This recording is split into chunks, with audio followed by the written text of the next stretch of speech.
Have Rightmove dumbed down UK estate agency? Talk to me.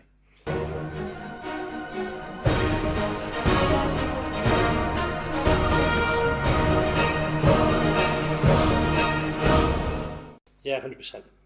100%. And one of the things that I've talked about religiously over the last 7 or 8 years is what I've called drop-down box qualification. Rightmove creates this habit in consumers that if I tell you I've got 300 grand to spend, I want 3 bedrooms and I want to be within a mile of place X, that's enough information. And but if you want to be a great estate agent, it's just not enough. You've got to build better quality relationships with buyers. Even simplistic things that if you find out someone's got 2 children, it's not enough. If their kids are 1 and 3, then a quiet cul-de-sac is appealing. If they're 5 and 7, they need catchment areas for school. If they're 19 and 21, they want side-by-side parking. And that ability to get that information from a buyer is where the real skill of a good quality estate agent can make a really big difference.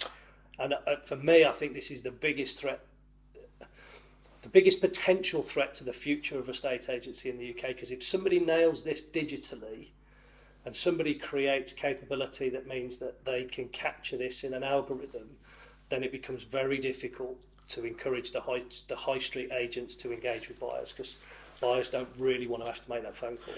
Do you think it's because, let's be frank, most people who are at negotiator level are going to be of an age who are millennials? Is that because they don't want to pick up the phone to people because they don't like ringing people, or is it something deeper than that? I think it's deeper than that. I think certainly the way that I think about that is the opportunity for the top quartile of estate agents and the people that want to be the very best. That's how you're going to steal a march. And look, I talked about an example with an estate agent earlier this year where I said that you've just found out that this potential buyer is self-employed. They've got a works van that's been broken into, which is why they're looking to move. They want to be more secure. Have you got anything with the garage at the bottom of the garden?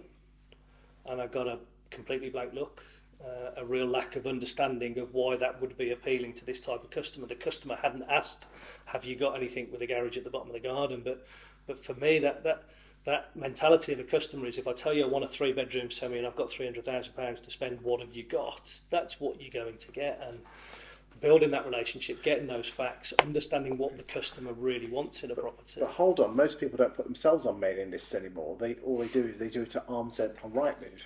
And that's where the skillful estate agents need to have those kind of conversations. And there's a fascinating. So I don't think this is about the millennials. I think this is about the quality of leadership in the estate agency generally.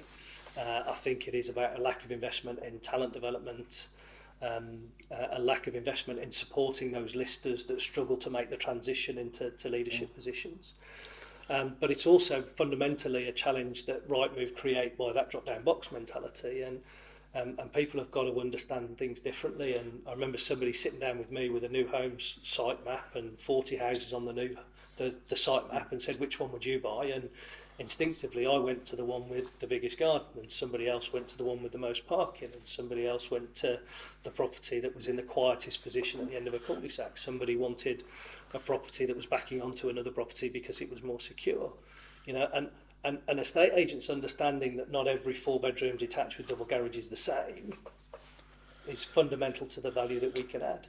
So you believe that the cause, I hate to use the word fault, is poor leadership with independent agency bosses? I'm not saying that at all. I think the opportunity comes. Is that a lack from of that training? leadership. I think it's a lack of investment, and look, that's really challenging at the moment. So, if we take the online sector has removed 5% of the marketplace from the revenue of estate agents. So there's 1 million transactions, and 50,000 of those are now taking place with online agents. Average fee of £4,000. That's £200 million of revenue that's been taken from the industry. Yeah, but what about the agents that pulled their pants down? Well, that's the even bigger challenge for them, is that because the average fees come from 1.5 to 1.3, agents are now getting £500 or £600 less on 950,000 transactions. So that's £550 million worth of revenue that's been taken. So when you look at £750 million worth of revenue that's been removed from the property industry in the UK, you can see why investing in talent development becomes really challenging. But I guess my position has always been, and we absolutely maintained a talent development department in Countrywide, one of the few subsidiaries to do that in 2008, because for me, when you've got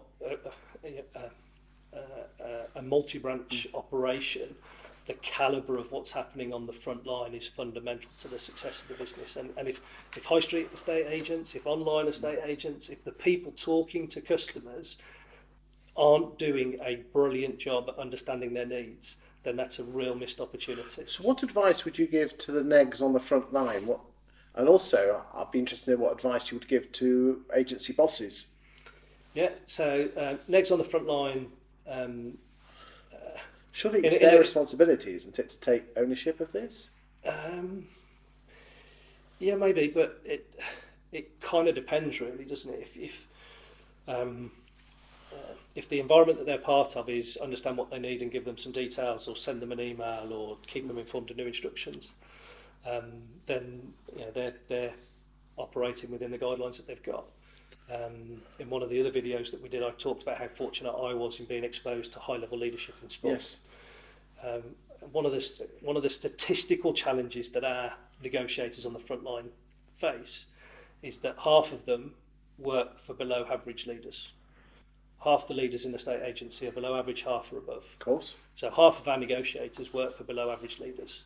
If you're just waiting to work for a brilliant boss all your life, then your career isn't going to be as good as you want it to be.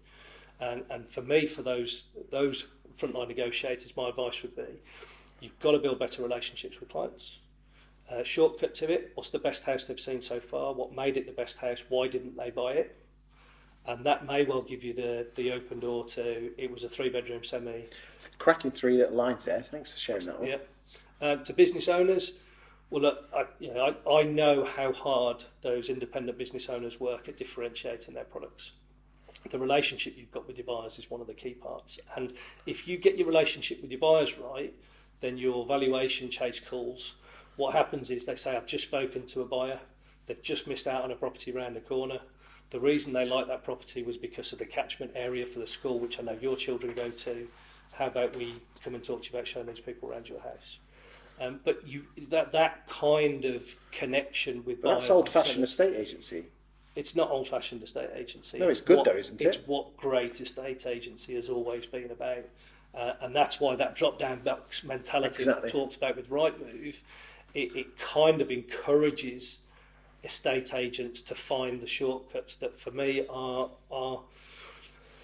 they make it very difficult to see the value that humans can add in the interactions that estate agents have. If Rightmove tells you 3 bedrooms, 1 mile radius, 300,000, and the human does the same, then my consumers will not talk to the human, they'll go to Rightmove.